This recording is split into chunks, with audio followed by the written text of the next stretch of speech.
Welcome everybody, my name is Traren, and in this video we'll be talking about professions. I'm going to break this into 3 categories and then wrap it up with an overview. First I'll tell you things that I like, and then I'll tell you things that I like and dislike at the same time, and then of course things that I just dislike or think could use improvement. Let's get into it. The good. I thoroughly enjoyed leveling professions. Getting the first craft bonuses for specialization points makes it feel like you're not wasting materials, even if you're crafting something that's not really sellable or particularly useful. It isn't particularly easy to get to 100, which is also okay and I think is a good thing. Better execution of the crafting order system would have helped this, but we'll talk more about that later. Spoiler. The new UI for crafting is pretty straightforward and simple to use. There's filters and things like before that make it easier to look at. All in all, pretty good. Okay, I actually like, and this may be controversial, but I actually like the use of Primal Chaos or their upgraded versions in most higher-end crafted gear. It just means you actually have to play the game for the rewards within the crafting system. The use of these means crafted gear can be meaningful, possibly throughout the entire expansion and not just until you find better gear from Mythic Plus or raiding. Crafted PvP gear is awesome and a good addition. I don't know if there's been crafted PvP gear before Dragonflight because I just started PvPing, but I doubt it's had anything like the current craftable pieces. I'm talking specifically about the embellished pieces, not the entry PvP gear, although I like that also. You can just grab a set of PvP gear from the auction house and dive into Battlegrounds. I already did a PvP gearing video, so go watch that. Anyways, I wish they had handled the embellished pieces differently, and I'll also talk about that in a little bit. Gaining specialization knowledge in addition to just skilling up is pretty good. There's random stuff in the world to find that will increase your specialization. You can do a couple things a week and get drops from certain mobs or dig things up from dirt. You kind of get the point. I also enjoy the crafted quests you get that increase your knowledge. The random dragon eggs you turn in for knowledge is a nice addition too. They're pretty rare, but getting one feels like a nice bonus, even though it's RNG, and RNG is bad.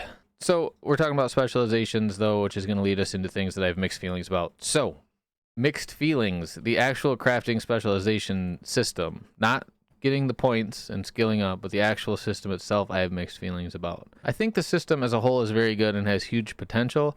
I don't like that there wasn't much in the way of, like, this is going to be slow, be careful of what you choose. I'm at a point on a couple characters where I feel penalized because I kind of wanted to craft it all, and now a couple months in, I can't really do anything well.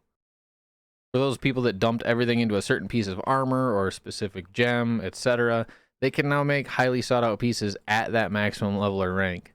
I wanted to be able to make gems for my guild, so my rings and necklaces kind of suck. I wish you could do a once per character quest line or something to reset your specialization if you screw up. Since it's a new system, I don't think it's unreasonable, but it's likely too late now and people would probably find a way to abuse it. Crafted item ranks, I'm on the fence with. I like it for some things like enchants, gems, etc. Having a cheaper option is good.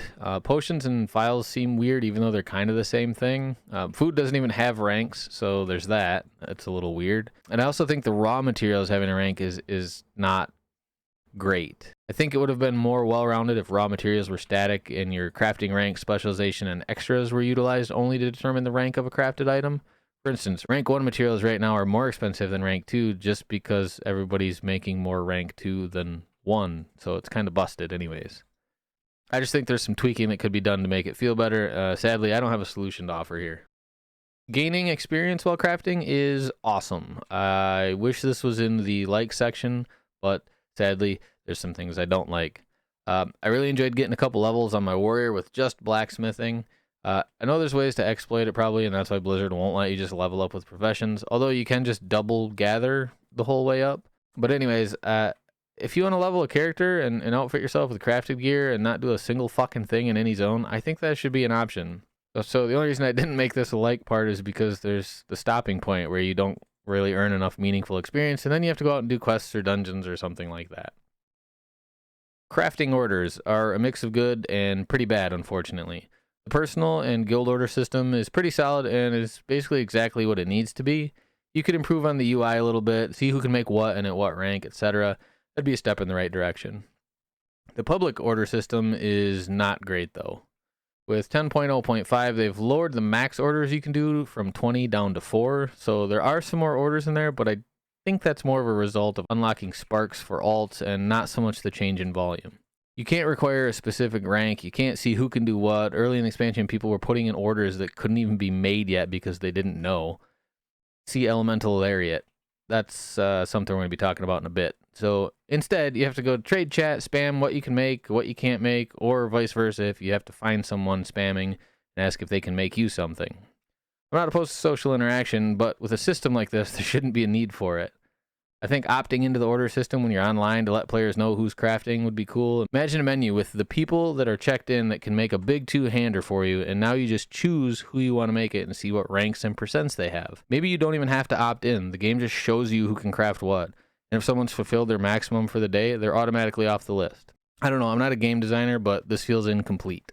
Spark of Ingenuity sadly made this list instead of the like list. The idea of time gating it isn't a surprise, but at the speed they gave us, people were holding on for things early like the Elemental Lariat and other high-powered items that weren't even available at launch. More of them would have been made if crafters could craft more items and not be held back by the lack of sparks. I know there has to be a limit, but it was too small or not fast enough, maybe a little bit of both. Now it's open to alts if you've done the quest line, so that's better. So I keep mentioning the Elemental Lariat. Let's just jump into things that I don't like. The rare patterns for embellished pieces, such as the Elemental Lariat, I didn't get one, so I think they're bullshit. Just kidding, but for crafters that never found the rare drops or can't afford the price tag from the auction house, have suffered from these, even just being in the game. The only orders up for jewel crafters are Elemental Lariats. For weeks, it wasn't even available yet. I think instead of being second necklace pattern, because we can already craft a necklace, having them drop as an embellishment pattern and having people make those would have been so much better. So one crafter gets the pattern for the Elemental Lariat embellishment, can craft it for people who want it slapped on their necklace. Then some Joe Schmo like me that specializes in necklaces can apply it instead of just watching the orders be filled by other people because of bad luck and not having the pattern. They could have done this with a lot of things. Just have patterns for embellishments drop that can be added to any crafted gear. That way, they can still be super rare, but more useful. It would have been so much better in my opinion. No new profession. Okay, I don't really dislike crafting because there was a new profession. I just think it would have been really fucking cool and awesome timing for a new profession. Like a carpenter or something, so that you can fill your house with... Wait, nope, that's got to be a different video hopefully someday. Overview time. So, as a whole, the new crafting system is far and away better than previous crafting in WoW at any point. Mainly because it's still useful. It's pretty fun, engaging. I think Blizzard will fix some of the issues, or at least try to fix some of them, and improve on this system. The quests fell into the like section of this video because I do like them, but they could also be so much better.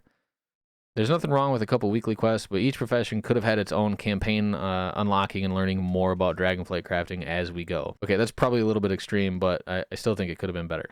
Leave a comment down below, you sons of bitches. I want to talk about crafting with you. Also, make sure to like and subscribe so you can watch more of me talking about WoW stuff and how awesome or shitty it is in the future. And the future is fucking cool, so join me there. Until next time, bye.